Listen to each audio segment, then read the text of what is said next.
डोडो TV.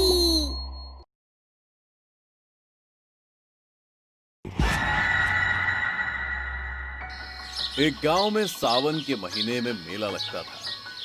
गांव के लोग इस मेले के लिए बहुत उत्साही रहते थे, लेकिन इस साल का मेला उनके लिए एक अनजान खौफ लेकर आने वाला था। माँ, मैं अपने दोस्तों के साथ मेले में घूमने जा रहा हूँ। ठीक है, चले जाओ, लेकिन ज्यादा शरारत मत करना।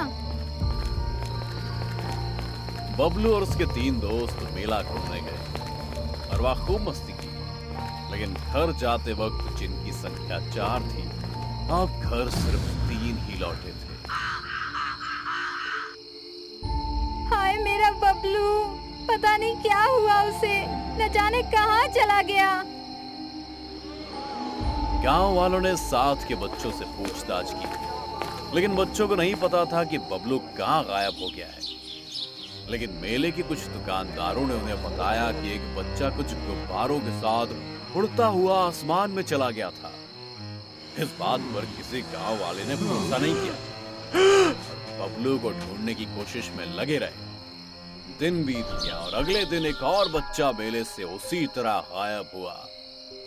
गांव वाले कुछ भी समझ पाते उससे पहले ही गांव के आधे से ज्यादा बच्चे गुब्बारों से उड़ते हुए रहस्यमयी तरीके से गायब हो चुके थे और अब पूरा गांव दहशत में था। न जाने अगली बारी किसकी थी। हमको तो लगता है ये किसी बुरी आत्मा का काम है, एक डायन जो लोगों को मारकर उनका खून पी जाती है। अगले दिन एक बच्चा मेले में था, तभी पीछे से एक बुढ़िया आई, देखने में कुछ अजीब और हाथ में गुब्बारे पकड़े हुए। बेटा, ये लो रंग बिरंगे गुब्बारे। पास ही खड़े लोगों ने उस बुढ़िया को पकड़ लिया और उसके साथ सख्ती से पेश आए। ये बुढ़िया, बता दे कहाँ हैं सारे बच्चे, वरना अच्छा नहीं होगा। बच्चे? कैसे बच्चे? गांव वालों ने उस बुढ़िया को जान से मारने की धमकी भी दी, लेकिन बुढ़िया रोने लगी। गांव वाले उस बुढ़िया को छोड़कर हवा में उड़ रहे उस बच्चे का पीछा करने के लिए दौड़ पड़े। वो गुब्बारे उड़ते उड़ते एक वीरान गुफा पर जाकर रुके। जल्दी गांव वाले भी उस गुफा तक पहुंच गए, लेकिन गुब्बारे के साथ बच्चा जैसे ही गुफा के अंदर गया, गुफा का दरवाजा बंद हो गया। ये भगवान, ये क्या मुसीबत है? अब कैसे हम अपने बच्चों को बचा पाएंगे? एक बात तो साफ थी कि बच्चे इसी गुफा के अंदर हैं, इसलिए गांव वाले वहां से लौट गए। बच्चों को वहां से छुड़ाने का तरीका सोचने लगे। इधर पूरे गांव में दहशत थी और इसी बीच वो बुढ़िया फिर से गांव में आई। गांव वाले अपने बच्चों को खोकर बहुत गुस्से में थे और वो जलती हुई मशालें लेकर बुढ़िया को मारने के लिए बढ़े। ये बुढ़िया जब से गांव में आई है तभी से हमारे बच्चे गायब हुए हैं। यही है वो डायन, मार डालो इसे, जला कर रख दो इसे। गांव वाले उस बुढ़िया को मारने ही वाले थे कि नहीं नहीं, मुझे मत मारो, मैं तुम लोगों की मदद करने आई हूँ। कैसी मदद? उस डायन के चंगुल से तुम्हारे बच्चों को छुड़ाने में मदद। बुढ़िया इन गांव वालों को कहानी सुनाने लगी। अब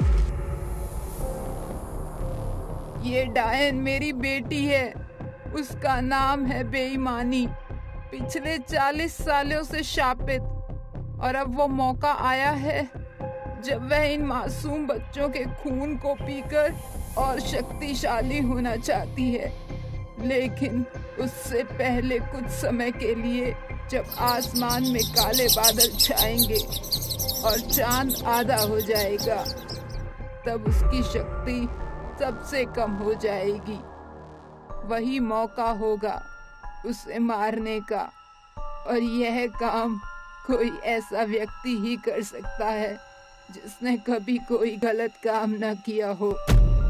कल शैतानी अमावस्या है और कल ही यह करना होगा। गांव वाले यह सब सुनकर मानो सन्न रह गए। उनको एहसास हो रहा था कि उनके बच्चे किस भयानक खतरे में हैं। लेकिन तुम अपनी ही बेटी को क्यों मारना चाहती हो? मैं उसे शाप से मुक्त करना चाहती हूँ। उस डायन को खत्म करने का उपाय तो मिल गया था, लेकिन ऐसा आदमी ढूंढना मुश्किल था जिसने कभी कोई गलत काम ना किया हो। खैर, गांव वालों ने आज खोज जारी रखी और शैतानी अमावस्या आ गई। गांव वालों ने एक तांत्रिक को बुलाया। मैं इस खंजर को अभिमंत्रित कर रहा हूं। इस खंजर के छूने भर से उस डायन की मौत पक्की है। शाम होते ही सभी गांव वाले इकट्ठे होकर हाथों में मशालें लिए गुफा की ओर चल पड़े। खंजर भी साथ ही था, लेकिन वो इंसान नहीं मिल पाया था जिसने कोई गलत काम ना किया हो। सभी गांव वाले उस गुफा के दरवाजे पर पहुंच गए।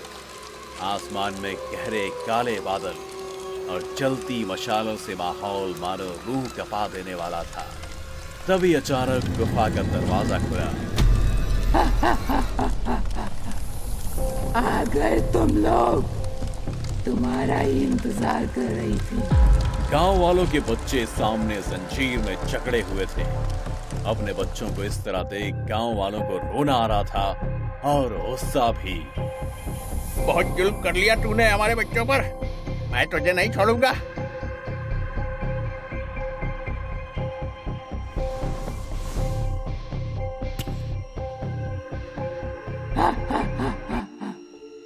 मूर्ख आदमी, मुझे मारना नामुमकिन है।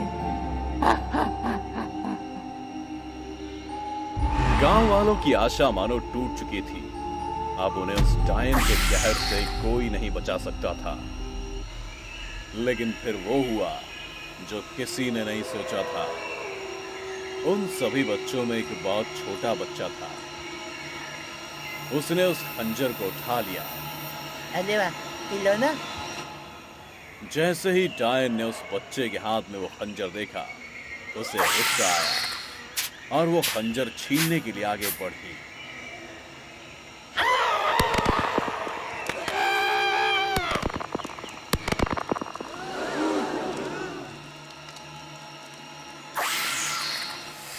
सब एकदम से शांत हो चुका था, मानो कोई तूफान थम गया हो। सभी गांव वाले अपने बच्चों को लेकर वापस चले गए। आखिरकार बेईमानी भरी डायन को मासूमियत के खंजर ने मौत दी और इंसानियत की जीत हुई। बीए की परीक्षा शुरू होने वाली थी। रजनी पढ़ाई को सीरियसली लेती थी। उसके पेरेंट्स भी अपनी बच्ची को पूरा सपोर्ट करते थे। एग्जाम के समय रजनी ज्यादा से ज्यादा समय लाइब्रेरी में देती थी, लेकिन वो हमेशा अपनी माँ को फोन पर बता देती थी।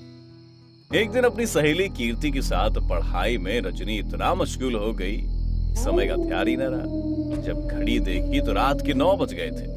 कीर्ति, ये क्या? मम्मी बहुत डांटेगी। ना ही फोन किया, ना ही किसी को बुलाया। हाँ यार, मुझे भी बहुत डांट पड़ेगी। इतनी रात को गाड़ियाँ भी नहीं मिलती हैं, सड़क सुनसान रहती है। मेरे पापा तो और गुस्सा करेंगे। वह तो मुझे लाइब्रेरी में रुकने से ही मना करते हैं।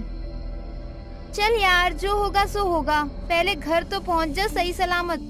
मुझे बहुत घबराहट हो रही है और डर भी लग रहा है। फिर दोनों अपने अपने बैग समेटे और जल्दी जल्दी घर के लिए निकल गए।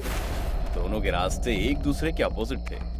इतनी जल्दबाजी थी कि अपने घर वालों को बिना फोन किए तेज कदमों से घर के रास्ते पर चल दिए।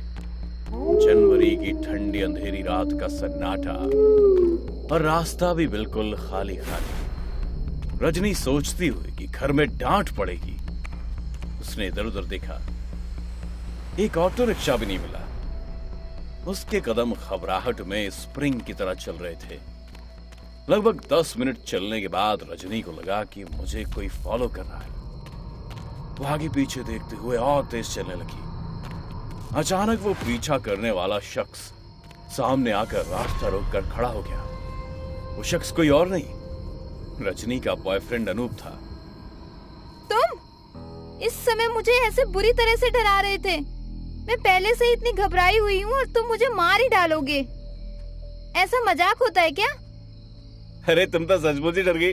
मैं तो मजाक कर रहा था। फिर अनूप के साथ होकर रजनी का डर और घबराहट कम हो गया। रिलैक्स होकर दोनों बात करते हुए साथ चलने लगे। आज तो हद ही हो गई, समय का पता ही नहीं चला। तुम नहीं मिलते तो मैं डर से घर पहुंचने के पहले ही मर जाती। मैंने तुम्हें घर से आते हुए भी देखा था और तुम्हारे लौटने का इंतजार भी कर रहा था, लेकिन मुझे नहीं मालूम था कि इतनी देर से लौटोगी भाई।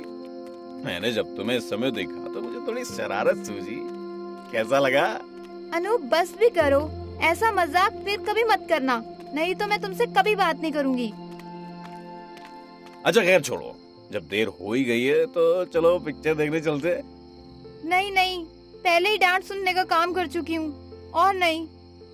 अरे कोई बहाना बना दो ना, जैसे कि कीर्ति के यहाँ एग्जाम की कोई खास तैयारी करने के लिए रात में पढ़ने जा रही हो, आज सुबह स्कूल के बाद सीधा घर आ जाऊंगी, ऐसा कुछ बोल दो। माँ, मैं आज कीर्ति के यहाँ आ गई हूँ। हम दोनों एक सब्जेक्ट की पढ़ाई साथ में कर लेंगे और तैयारी भी अच्छी हो जाएगी। माँ, जाना ही था तो पहले बता देती। मैं और पापा कितने परेशान थे। पढ़ाई ही करना है तो कोई बात नहीं, मन से पढ़ाई करना। ठीक है माँ। कहकर उसने फोन काट दिया। अनूप बहुत खुश हो गया। दोनों नाइट शो देखने जाते हैं। पिक्चर शो में खूब मस्ती करते हैं। दोनों काफी खुश थे और खाना खाकर देर रात लौटते हैं। अब हम दोनों इतनी रात को कहाँ जाएंगे? ये बड़ी अजीब स्थिति हो गई है। रात गुजारनी एक समस्या हो गई है। क्या प्रॉब्लम है? तुम मेरे घर चलो ना, वो भी तो तुम्हारा ही घर है। इस बात से रजनी को भरोसा हो गया कि अनूप उसे कुछ नहीं होने देगा। तुम्हारे घर पर कौन कौन है? हम इतनी रात को कहाँ से आ रहे हैं? अंकल आंटी पूछेंगे तो हम क्या कहेंगे? मम्मी और पापा हैं, बता देंगे कि तुम्हें लाइब्रेरी में देर हो गई, घर जाने के लिए गाड़ी नहीं मिल रही थी और इसीलिए अपने घर ले आया, बस। रजनी आश्वस्त होकर अनूप के साथ उसके घर चल दी। थोड़ी देर चलने के बाद अनूप का घर आ गया। अनूप मेन दरवाजा ना खुलवाकर घर के पीछे से घर में घुसता है और छुपकर तहखाने में उसे ले जाता है। ये क्या? तुम तो अपने माता पिता से मिलवाने वाले थे, अब इस तरह छुपकर? तुम पर विश्वास करके मैंने अपनी मम्मी से झूठ बोल दिया और तुम मुझे यहाँ लेकर आ गए। अनूप को लगा कि कहीं बात ना बिगड़ जाए। बड़े प्यार से रजनी को समझाते हुए, देखो रजनी, अचानक मैं तुम्हें अपने मम्मी पापा के सामने ले जाता तो वो दोनों कैसे रिएक्ट करते, पता नहीं, वो गुस्सा भी कर सकते थे ना। शायद तुम्हें अच्छा नहीं लगता तो हम दोनों ही परेशान हो जाते। हम इतने अच्छे मूड में आए हैं ना। शायद तुम ठीक ही कह रहे हो। थोड़ी देर दोनों बात करते हैं। रजनी को नींद आने लगती है, लेकिन कबाड़ वाली जगह में वो कंफर्टेबल नहीं थी। इतनी देर में बातें भी खत्म हो गईं, लेकिन अनूप के अंदर धूर्तता मचल रही थी। रजनी को अलसाता देख उसके करीब जाकर गलत तरीके से वो छूने लगता है।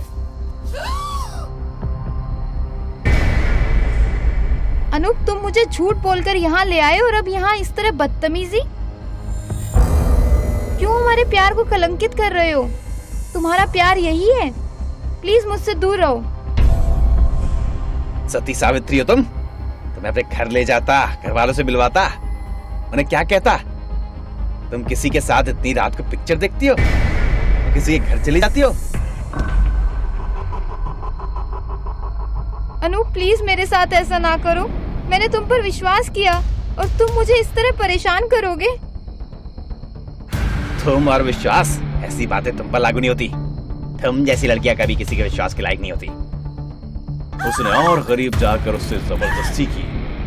रजनी खुद को बचाने के लिए इधर-उधर भागती है, लेकिन खुद को बचा नहीं पाती और तहखाने में रखी हुई कबाड़ की छड़ें उसकी पीठ पर होती हुई छाती से बाहर निकल जाती हैं और वो शांत हो जाती है।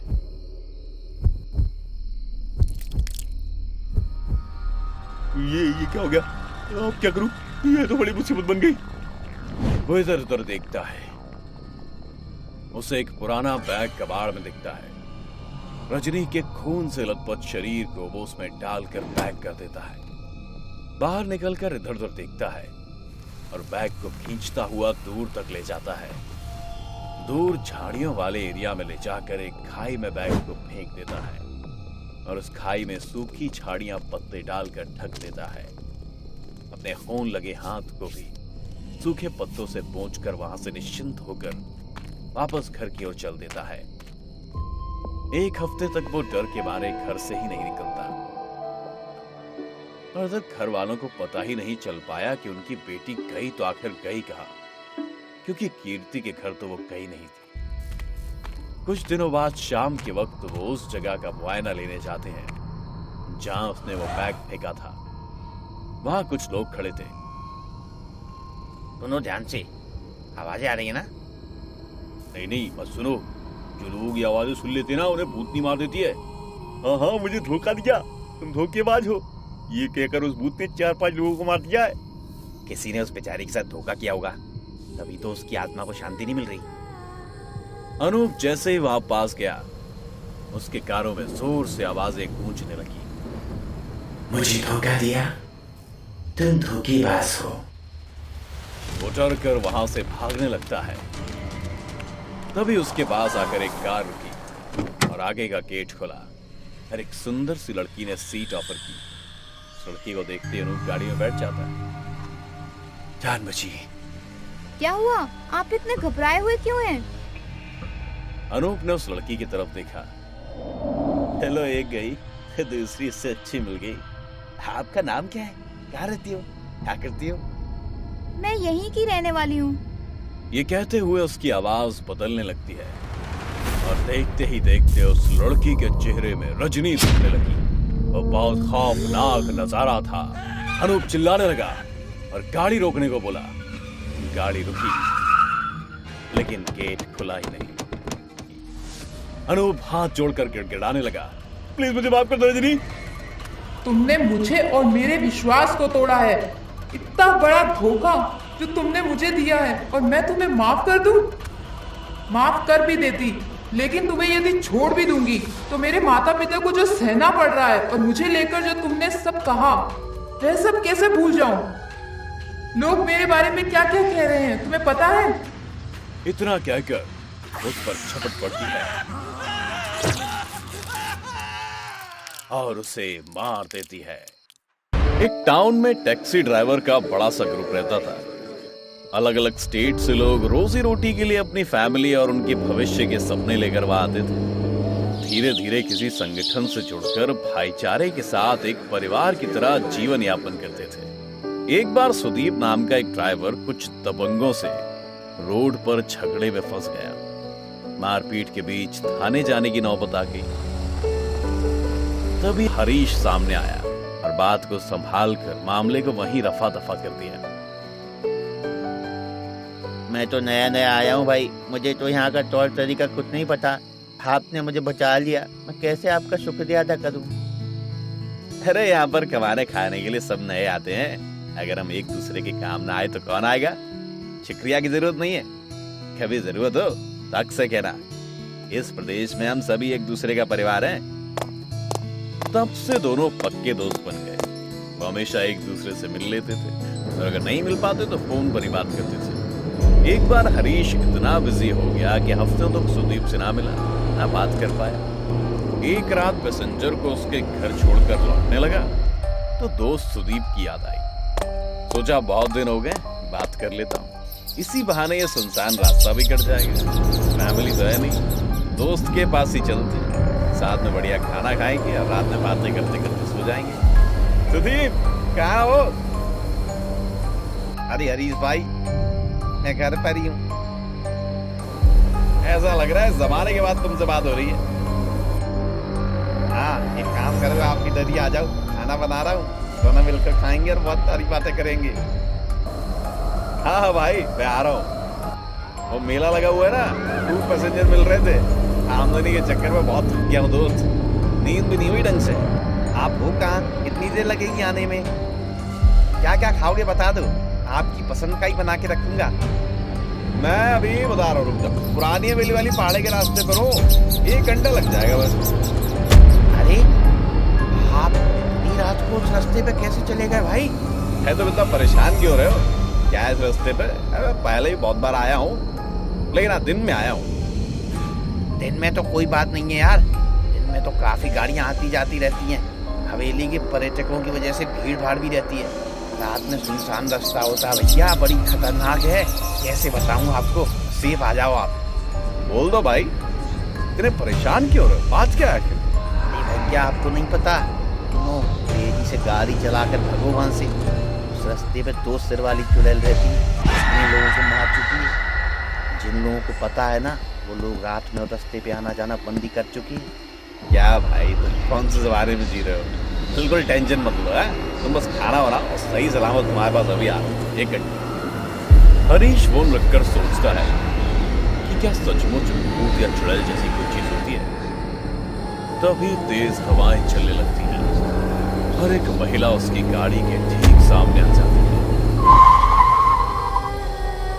मैडम, ऐसे अचानक सामने कैसे आ गई आप? कुछ हो जाता तो? माफ करना भैया, कुछ हुआ नहीं ना, अब चलो। और वो औरत पीछे से सीट का दरवाजा खोलकर सुकून से बैठ जाती है।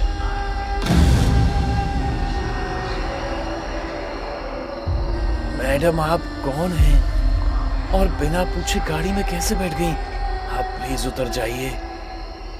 प्लीज भैया, मुझे एयरपोर्ट पर छोड़ देना, मेरी गाड़ी खराब हो गई है। मेरा ड्राइवर मैकेनिक लेने गया है, लेकिन पहले ही काफी देर हो गई है और रात भी।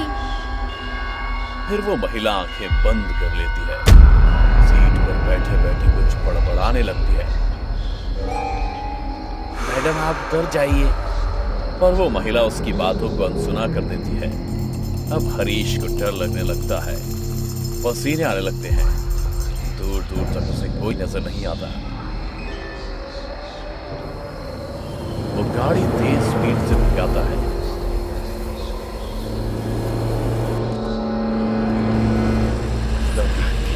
कुछ दूरी के बाद रोड के किनारे खड़े एक बुजुर्ग ने हाथ दिया। कहां तक जा रहा है? एयरपोर्ट जाना है। खुश होकर उसे अगली सीट पर बिठा लेता है और मन में सोचता है, चलो कोई तो मिला, ये महाशय सही वक्त पर आ गए, नहीं तो डर के मारे मेरी तो जान ही निकल जाती। वो बुजुर्ग बार बार उस औरत को देख ही रहे थे। उसे देखकर उन्हें भी डर लग रहा था। हरीश से पूछते हैं, ये ड्राइवर, ये औरत कौन है? सर, जब से गाड़ी में बैठी है तब से आंखें बंद किए हुए, मुझे अजीब लग रहा है। मैंने तो उतर जाने के लिए भी कहा था, पर बोली प्लीज एयरपोर्ट छोड़ दो भैया, बहुत देर हो गई है। 1 मिनट तुम गाड़ी रोको, मैं बात करता हूँ।